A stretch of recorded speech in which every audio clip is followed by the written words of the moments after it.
Welcome back to the Paul the Backpacker YouTube channel. Now, as you know, in the past, we've talked a lot about how it's just not good enough to be an ultra lightweight backpacker. You also have to be an ultra cool lightweight backpacker. Like, for example, yeah, you can get an old external frame pack and you can have a base weight of like 6 pounds with it, but it certainly doesn't make you an ultra cool, ultra lightweight backpacker. It only makes you ultra light.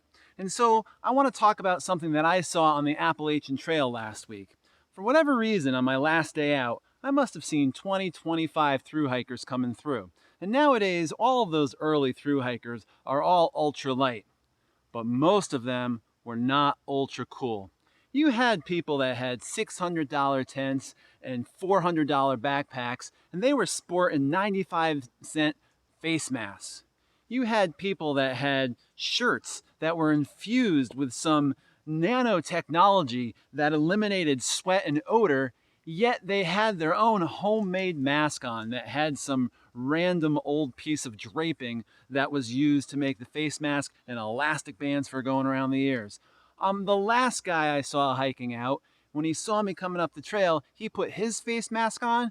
All it was a sweaty old bandana they had around his neck. So what I want to do is give you a little bit of advice about a face mask that you can buy so that you will not only be an ultra lightweight backpacker, but you will also look ultra cool.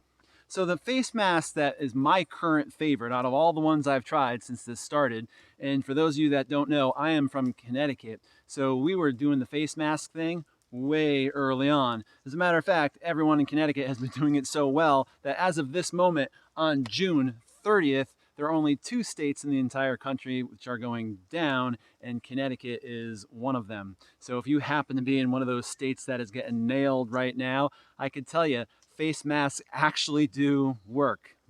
All right, so it is from Outdoor Research. So first of all, it's gonna look ultra cool, but also when you have that Outdoor Research logo on your mask, you're just automatically gonna get a lot more like those nods. You know, when people are coming down the trail at you. Because when you're wearing that 95-cent mask that you paid, $8 for, nobody's going to give you that look. But for an Outdoor Research mask, they are. Now, here's a couple reasons why I like it. And again, as I've said, being in Connecticut, we've been in masks full time for a long time. So I can't even count the number of masks that I've had. Initially, everybody was doing homemade masks. Then people were doing more like official homemade masks that someone was using a sewing machine for. We've done the cheap ones that were ordered from who knows where that are just kind of like stamped out of a single piece of like neoprene or something and goes over your ears.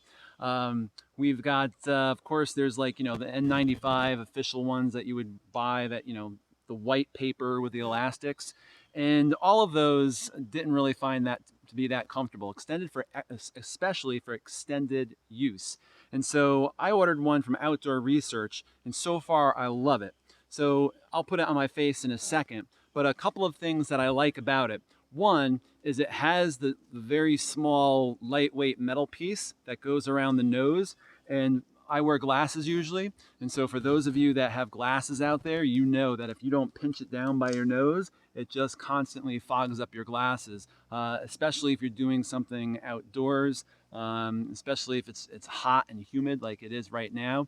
And so having the ability to bend it around your nose so the air is not going up underneath your glasses is a huge plus.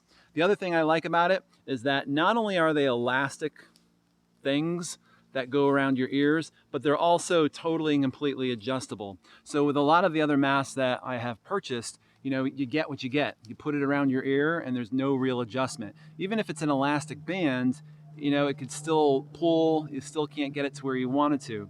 And so with this mask, do I even try to keep talking? So with this mask, and I have not, actually, this one here, we have 2 of them in the house. I wasn't sure whether I grabbed the one that was specifically for me. And so you can bend it around your nose, and again, you can adjust that forever you want to. Now, how do you know that this is gonna make you look cool? Because my teenage daughter asked me to order one for her. If that's not a vote of confidence, I don't know what is. A couple other things about the mask. Now, this mask runs for $20, and one of the reasons why you're paying that much is it's not just a piece of fabric. It is fabric that is treated with, you can look this one up, HEIQ, which I believe is the name of the company. Hold on, I got goats that are about to hit the tripod. HEIQ, which I think is the name of the company, and then it is treated with NPJ03. Huh? So what that is it's some special something that basically is worked into into the fabric and sticks to the threads of the fabric, and it basically makes this mask like 4 times more effective at stopping, in this case what we're using it for is coronavirus, than just a regular mask. It could be washed up to 30 times before it loses its effectiveness. And it also comes with, if you are ever in a situation, so for example, I'm a middle school teacher, and I'm not exactly sure what my situation is going to look like next year. I have a very tiny classroom. There's no windows. Ventilation has never worked in the room. And right now, we're supposed to have a normal class load in that size room. And so this mask also comes with extra filters that you can put inside for extra filtration. So if things don't change in my classroom, I'm probably going to be popping these into the mask as well. So again, if you're already an ultra lightweight backpacker and you want to go ultra cool on the trail, put one of these around your backpack and hang it there. So if you ever get in a conversation on a trail, I know that most people on the trail did not. Most people just socially distanced. So one person just stepped way off from the trail. But there were situations that I saw where people kind of wanted to hang out and talk for a bit. And so they slipped on their masks just to feel safer. And I think a lot of that on the trail, what I noticed, depended on where the hikers came from. If they came from a state that had already been through a lot of coronavirus problems, they were more prone to put on a mask compared to people that were from states that it's just hitting right now. So again, it's the Outdoor Research Protective Mask. I will put a link to it in the description below. I can tell you, after my experience in ordering it, they tend to they come in stock and then they disappear. They come in stock and then they disappear.